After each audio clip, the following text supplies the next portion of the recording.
আসসালামু আলাইকুম বন্ধুরা। ছুটির দিনে বাসায় রান্না বান্নার কাজে ব্যস্ত।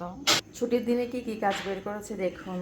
এই যে বাদাম, জিরা, ধনিয়া, আদা, এগুলো সব বাটবো। পারলে ব্লেন্ড করবো, না হলে বাটবো। আমার ব্লেন্ডে চাইতে বাটাবুটি বেশি ভালো লাগে।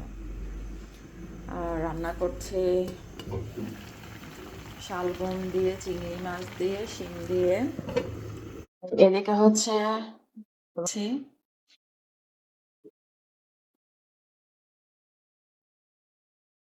হচ্ছে লাল শাক, ডাল, আর করবো লইট্টা ফ্রাই,